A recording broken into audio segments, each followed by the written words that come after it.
Welcome back to Dr. Judi Online. Thank you for joining us as we continue to read from the P15 Pass Book, America's Passport for Unity. We're on Chapter 12, Potential. You can do whatever you set your heart and mind to do. Each of us has potential. Do not let anything hold you back.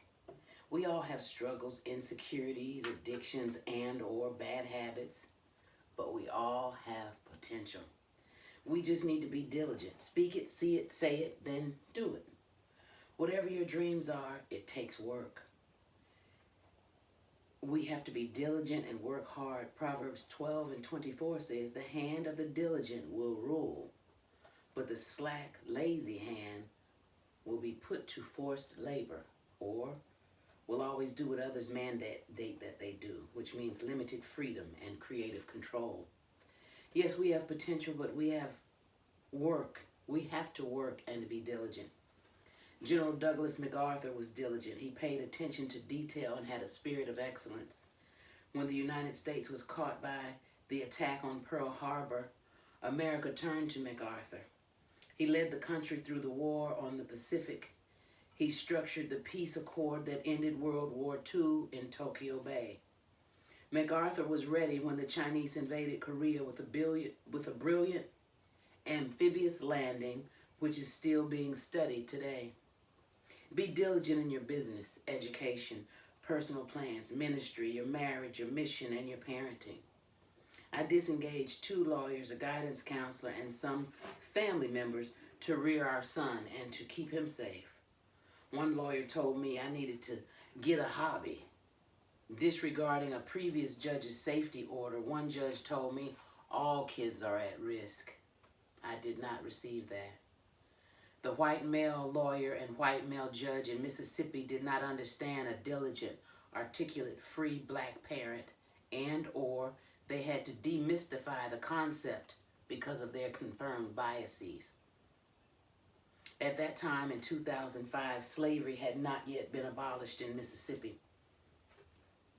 Some whites, especially older Southern or less affluent whites, have to demystify and or become intimidated by what they call exceptional niggers. I was simply trusting God and exercising parental stewardship in an effort to protect and rear a healthy, happy, safe son. As we discussed earlier, some white people do not want black people to become too smart. By smart, I do not necessarily mean degreed.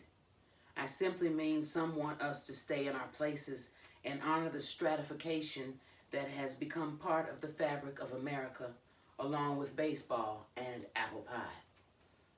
As I expressed in my poem, Angels Have More Than One Face, God is above race and gender. God's angels have more than one face. I mentioned the white male lawyer and judge in Mississippi where slavery was not abolished until 2013.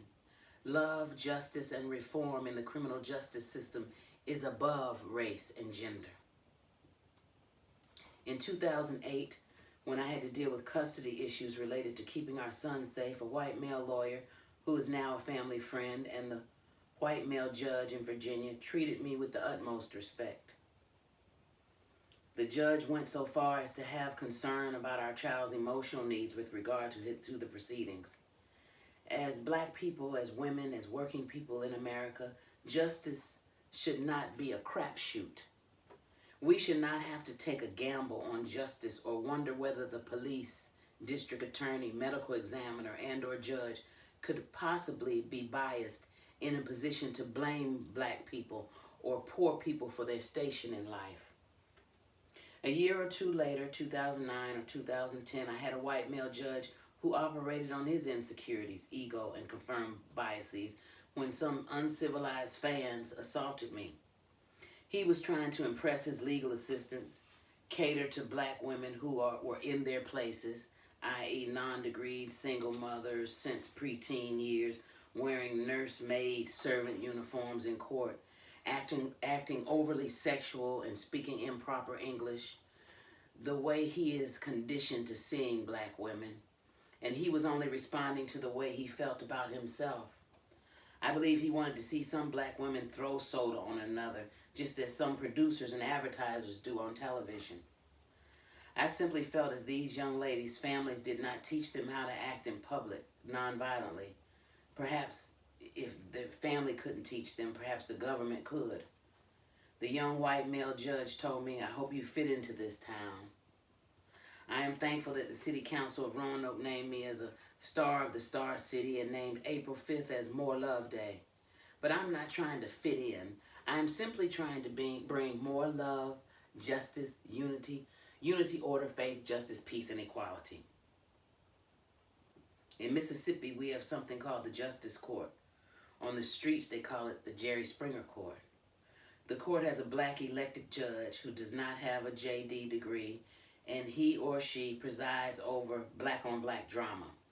Most of these cases do not even make it to the circuit court, where a white judge comes once a month or so and doles out justice in between elections. I am an itinerant minister. Every town, city, elevator, Walmart, church, courthouse, airport, library, and park look the same to me. The only difference is the anointing. We need the anointing of God in every situation, in each hour's appointment. My paternal grandfather, Ollie Bowman Sr., could not read, yet he was president of the prayer band and chairman of the deacon board at Mount Pleasant Baptist Church in Williamsburg, Virginia. Often the establishment is not threatened when we show out, do not speak properly, and will exchange a child for a house, car, or a hairdo. Some do not want us to get too smart and independent because it is not good for the economy. The dominant class needs a subdominant class or an underclass in order to maintain dominance. Not to mention what Dr. Thinkenshine calls the ego factor. The master's wife in 12 Years a Slave said to a slave, quote, "The master brought you here to work, not to read, write, reason, protect your own, and plan for the future."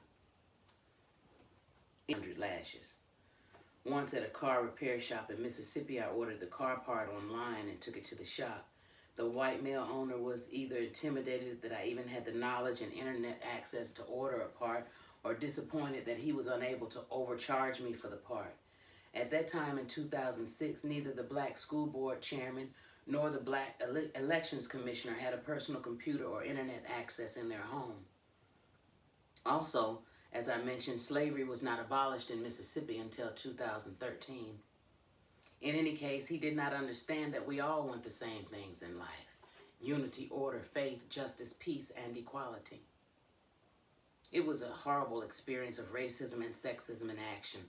I am sure each of you reading this knows of a similar experience when you were simply trying to conduct your business. One slave told Solomon in 12 Years a Slave, "If you want to survive, do and say as little as possible, and don't tell no one you can read, nigga." Historically, we have had a fear of going too far. We might upset someone or upset racist, patriarchal, classist members of the system. Frederick Douglass said, quote, "A little learning indeed may be a dangerous thing, but the want of learning is a calamity to any people," end quote. Study these 15 principles. We have the potential. James Baldwin, with whom I was honored to study with in a tutorial at Hampton University the year that he died, said, quote, "The world is before you, and you need not take it or leave it as it was when you came." The world is before you, and you need not take it or leave it as it was when you came. Let's do P15, and let's make the whole world better. It's time, more lovers, to change the world. Keep your head up. We have the potential to do better in each of these 15 areas. Each of us has the potential. If we want to reach our individual and collective potential, it takes work and diligence. It also takes prayer. And the 15 principles, again, in the P15 paradigm: posture, pulse, pocket, Proverbs, politics, people, parenthood, past, preach, peer pressure, police, potential, prayer, personal plan, praise. And the afterword is the eternal P, which is the public invitation to Christian discipleship. So if you're just joining me, if you're new to this channel, please subscribe. And I've read to you the first 12 chapters of the P15 Pass Book, America's Passport for Unity. I hope you'll read this, share it. And if you want to get a copy, I noticed there's been some price gouging. Some people, since civil rights books are at the top, because of the current climate in America, I saw somebody selling a used copy of this book for $54. It's not about the money, it's about justice. Unity, order, faith, justice, peace, and equality. But you can go to Amazon and get an ebook of this book for $1.15. And you can share it with everyone in your world for free for 14 days. So I hope you'll get a copy of the P15 Pass Book. Let me know in the comments section. We all have potential. Let us know what you're doing, because you have potential, and I want to hear about it. We can make this world a better place, and continue to watch. We only have a couple more chapters to go. But in the meantime, the Lord bless you and keep you. Make his face shine upon you. Be gracious unto you and give you peace, power, and love. More love. Boost.